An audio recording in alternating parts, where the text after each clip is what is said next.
Bonjour, maintenant on va travailler la fonction de l'offre. Comme vous vous rappelez, nous avons déjà vu la fonction de la demande.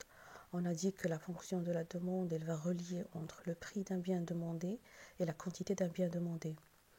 La même chose pour la fonction de l'offre, elle va exprimer une certaine relation fonctionnelle entre le prix d'un bien et la quantité de ce même bien qui est produit et offert à la vente par une entreprise. En général, on va dire que l'offre se définit comme un désir de vente de l'entreprise et se présente comme une fonction croissante avec une pente positive, c'est-à-dire que la quantité offerte augmente lorsque le prix s'élève et elle décroît lorsque le prix baisse.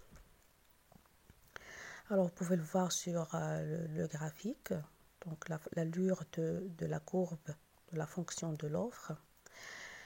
Contrairement à la demande, la quantité offerte et le prix, elles varient dans le même sens. C'est pour ça qu'il a une pente positive. En effet, plus le prix d'un bien est élevé, plus les profits sont importants et par conséquent, plus les producteurs seront incités à produire et à vendre. Mais avant, on va se poser les questions, qu'est-ce qui encourage, qu'est-ce qui provoque le désir de produire chez les entreprises? Alors, il y a plusieurs déterminants de l'offre. Alors, premier déterminant, on peut parler des objectifs de l'entreprise. Lorsque l'entreprise elle cherche à atteindre telle ou telle quantité d'un tel ou tel bien, donc ça dépend de la stratégie de l'entreprise, ça dépend de ses choix, donc ce que cherche l'entreprise, il peut être un déterminant de l'offre. Deuxième déterminant, l'état de développement de la technologie. Alors, la disponibilité de la technologie, il influence l'offre de l'entreprise. Alors, on sait très bien que l'évolution de la connaissance, de la technologie de pointe est complexe. Elle permet de faire varier l'offre de l'entreprise, notamment en mettant en évidence les nouvelles techniques de production plus efficientes qui augmentent la production et ainsi il va augmenter l'offre. Donc l'acquisition de la technologie ou bien la disponibilité de la technologie, il peut être un facteur qui provoque l'offre de l'entreprise. Un autre déterminant de l'offre, la variation du prix d'un bien. Alors lorsque le prix d'un bien s'élève, les entreprises seront incitées à fabriquer plus de ce bien. Bien sûr que l'entreprise cherche à réaliser un objectif lucratif. Donc, elle va chercher à réaliser le maximum de profit. Alors, mais si les prix d'autres biens croissent, les entreprises peuvent se tourner vers la fabrication de ces derniers. Donc, à chaque fois où l'entreprise elle va retrouver l'opportunité ou bien des prix intéressants, un coût moins cher, elle va s'y intéresser, elle va s'impliquer dans cette offre. Un autre déterminant, on peut parler d'un quatrième déterminant, les coûts des facteurs de production.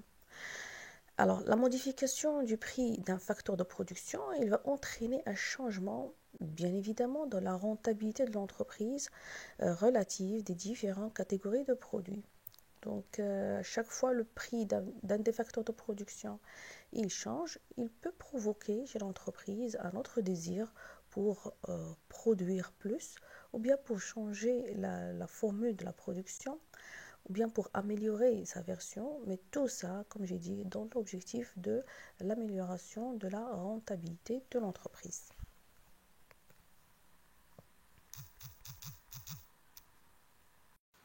Alors, la question suivante, la fonction de l'offre peut-elle se déplacer en avant, en derrière? Quelles sont les possibilités de déplacement de la fonction de l'offre?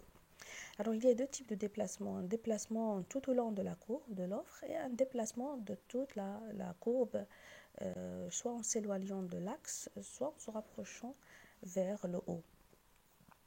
Alors, on va dire que le déplacement le long de la courbe résulte d'une modification de prix. Il signifie que pour chaque prix, l'offre portera sur une quantité différente par rapport à l'offre initiale. Une augmentation de la quantité offerte se traduira par un déplacement vers la droite de la courbe d'offre et inversement. Le déplacement de la courbe d'offre, de l'autre côté, elle résulte d'une modification d'un autre facteur que le prix du bien. C'est-à-dire le déplacement, toute la courbe, elle va se déplacer, soit à droite, soit à gauche. Exemple, déplacement vers la droite à la suite de l'accroissement de l'équipement ou de la distribution des subventions, par exemple. Un autre déplacement vers la gauche lorsqu'il y a, par exemple, réduction de l'équipement, augmentation d'un impôt direct par l'État ou autres facteurs. Donc, on peut travailler ici également sur les déterminants, donc là, ce qui provoque l'offre chez l'entreprise. Ils sont de deux catégories, soit la rentabilité, les profits derrière cette offre, ils sont importants. Donc l'entreprise s'intéresse et la fonction de l'offre il va se déplacer vers la droite. Soit il y a des restrictions, une augmentation du coût du matériel de production, augmentation des salaires, l'existence d'autres impôts, des pénalités. Donc cela va réduire et affaiblir le désir de l'entreprise à faire cette production.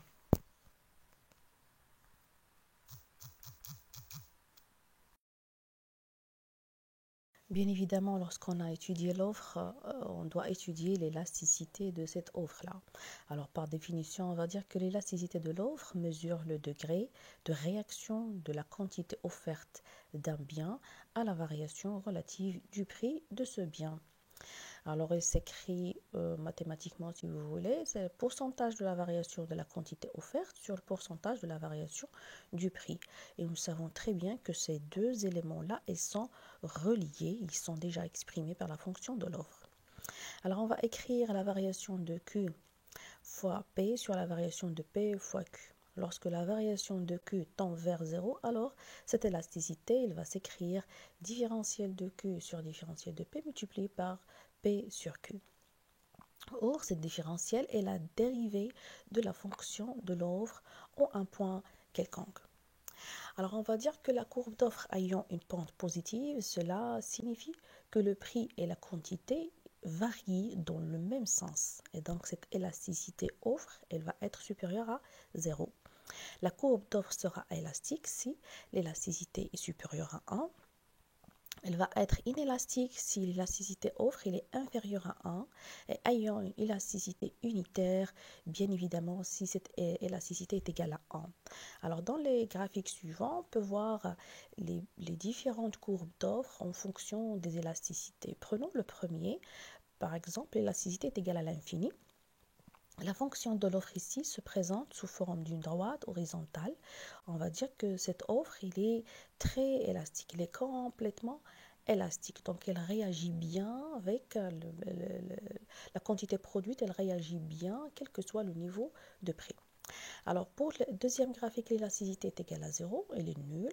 Il s'agit d'une droite verticale, donc sur Q, on est stable sur Q, quelle que soit la provocation du prix. Même si le prix augmente et diminue, l'entreprise, elle va produire toujours la même quantité. On va dire qu'il s'agit d'une offre complètement inélastique. Alors, l'élasticité est égale à 1, donc unitaire, c'est une droite quelconque, il peut être une droite quelconque, passant par l'origine des axes, donc le rythme, il est égalitaire. Donc, on réagit dans notre offre avec le pourcentage de la réaction des prix. Alors, il y a d'autres droites, d'autres courbes d'offres ayant l'élasticité inférieure à 1. Vous pouvez voir qu'il tend plus ou moins vers la rigidité, donc pour le quatrième graphique. Et le dernier graphique, là où l'élasticité est supérieure à 1, il a tendance beaucoup plus à être bien élastique, elle réagit, les quantités, elles se développent, elles s'améliorent, même s'il n'y a pas une grande variabilité au niveau du prix.